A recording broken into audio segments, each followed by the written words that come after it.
آج ہم عمیرہ احمد کے مشہور اردو ناول لا حاصل کا ایک تفصیلی جائزہ لے رہے ہیں۔ ہمارے پاس اس ناول کے خلاصے اور کچھ تجزیاتی نوٹس ہیں، اور مقصد یہ ہے کہ اس کہانی میں جو چھپی ہوئی روحانیت ہے، محبت ہے اور توبہ کا سفر ہے، اسے سمجھا جائے۔ تو آئیے ذرا اس کہانی کی گہرائی میں اترتے ہیں۔ جی بالکل، لا حاصل واقعی میرا مطلب ہے صرف ایک کہانی نہیں ہے، یہ انسانی نفسیات اور جذباتی تبدیلیوں کا ایک گہرا مطالعہ ہے۔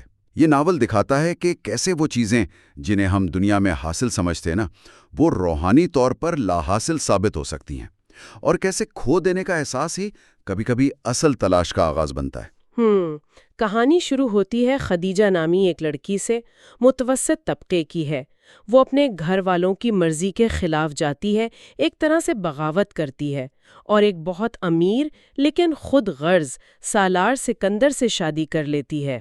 جی، اور بظاہر تو لگتا ہے کہ سب کچھ مل گیا، ایک خواب جیسی زندگی، مگر سالار کا رویہ وہ بہت جلد ظاہر کر دیتا ہے کہ وہ خدیجہ کو ایک قیمتی چیز سے زیادہ نہیں سمجھتا، جسے دولت سے خریدا ہو۔ بالکل، اور یہیں سے وہ تضاد شروع ہوتا ہے جس کی آپ بات کر رہے تھے۔ صحیح۔ یہ رشتہ اصل میں سطحی کشش اور مادی چیزوں کی ناکامی کی بہترین مثال ہے۔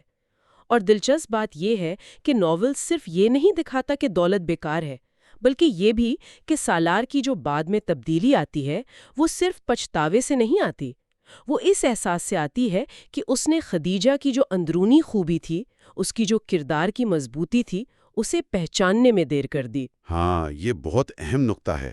تو خیر یہ شادی ناکام ہو جاتی ہے، ٹوٹ جاتی ہے، خدیجہ اکیلی رہ جاتی ہے، لیکن یہیں سے اس کی زندگی کا ایک نیا موڑ آتا ہے۔ اس کی ملاقات ہوتی ہے احمد سے، ایک سنجیدہ نیک انسان۔ جی، اور احمد کا کردار اسے ایک طرح سے سہارا دیتا ہے۔ وہ اپنے ماضی پر سوچتی ہے، توبہ کرتی ہے، دین کی طرف آتی ہے، پردہ، نماز۔ ہاں، وہ اپنی ذات کو دوبارہ پاتی ہے۔ احمد اسے وہ عزت، محبت، تحفظ دیتا ہے جو سالار سے کبھی نہیں ملا۔ اور خدیجہ کی یہ جو تبدیلی ہے یہ صرف کہانی کا ایک حصہ نہیں، یہ براہ راست اس روحانی سکون کی تلاش ہے جس کا ہم ذکر کر رہے تھے۔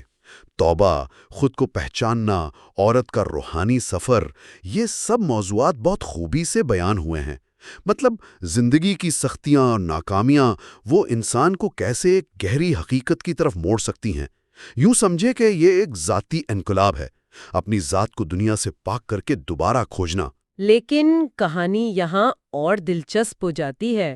دوسری طرف سالار سکندر ہے۔ خدیجہ سے جدائی، تنہائی اور شاید زندگی کی بے معنویت کا احساس وہ اسے بھی بدلتا ہے۔ جی، وہی شخص جو پہلے اپنی دولت اور اپنی طاقت کے نشے میں تھا، اب وہ آہستہ آہستہ مذہب میں سکون ڈھونڈنے لگتا ہے۔ مگر ستم ظریفی دیکھیں، جب تک اسے یہ احساس ہوتا ہے خدیجہ اپنی زندگی میں، اپنی روحانی دنیا میں بہت آگے جا چکی ہوتی ہے۔ بالکل، اور یہیں پر لا حاصل کا جو مرکزی خیال ہے وہ پوری طرح سامنے آتا ہے۔